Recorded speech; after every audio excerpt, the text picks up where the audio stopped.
গাড়ির যদি radiator line খেউরর ফাটি যায় তাহলে আপনারা কিতা দি বন্ধ করবা। এমসিল দি বন্ধ করা আসলো এই গাড়ির। এমসিল কয়েকদিন পরে হইলে দেখা যায় লিক হয়ে যায়। এখন আমি এমসিলটা ফালাইয়া নতুন একটা গম দিয়ে লাগাইমু। আপনাইতে সম্পূর্ণ ভিডিও দেখিয়া যাইবা। আর এলাকান লিক করতো না, এই যে গম আছে এই গমটা খুব সুন্দরভাবে সেটিং হয়। এমসিল কয়েকদিন পরে দেখা যায় লিক হয়ে যায়। আর ও দেখানি ফাটা ফাটা খুব বেশি নাই, সামান্য জায়গা, তারপরেও লিক হয়ে যায়। এমসিলে এই লিকটা বন্ধ করতে পারছে না।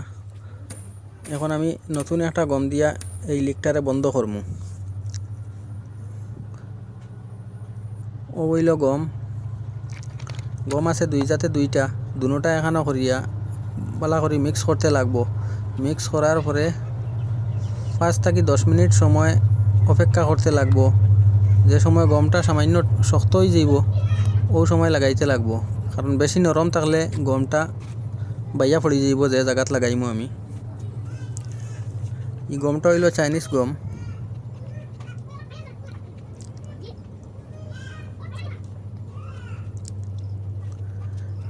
এই রেডিয়েটার পার্টটা বদলাইতে হইলে পুরা অ্যাসেম্বলি দুনো সাইড রেডিয়েটারর পার্ট একটা হইল এক লগে 8 থেকে 8,500 টাকা লাগে পুরাটা চেঞ্জ করলে। ও সামান্য ফাটার কারণে পুরা বদলাইতে লাগবো। আমি এখন বদলাইতাম না, একটা না বদলাইয়া ও গম দ্বারা লিকটা মারমু। মারিয়া আপনার তরে দেখাইমু সম্পূর্ণ লিকটা বন্ধ হইল কি না, গমটা সেটিং কীরকম হইল। ভিডিওটা দেখিয়া যদি আপনার তোর ভালো লাগে অবশ্যই শেয়ার করে দিবা। শেয়ার করতে তো টাকা পয়সা লাগে না, হয়তো বা আরও ভাই বন্ধু বহুতর এলাকান উপকারও আইব এই গমটা। আমি 10 মিনিট সময় রাখছি না, প্রায় 5 মিনিট পরেও লাগাই দিছি, যার কারণে গমটা এখনও টাইট হইছে না। বেশি নরম থাকার কারণে এক টুকরা কাপড় দিছি আমি, যাতে গমটা বাইয়া নিচে না লামে, কাপড়ের দরিয়া রাখবো।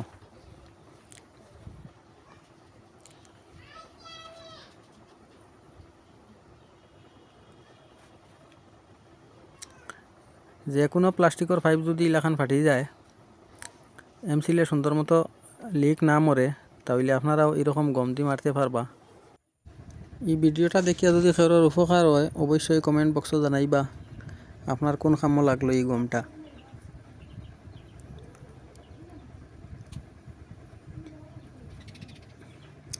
গম লাগানি প্রায় শেষ হওয়ার পথে।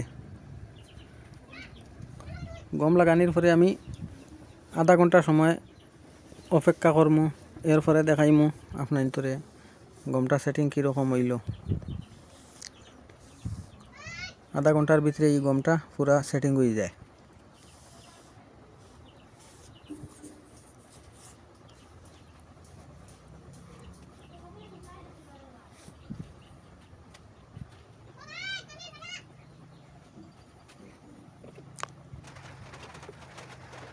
এখন গমটা সেটিং হয়ে গেছে, পুরা শক্ত হয়ে গেছে, কোনো অসুবিধা নাই। এখন গাড়ি চালানি যাইব।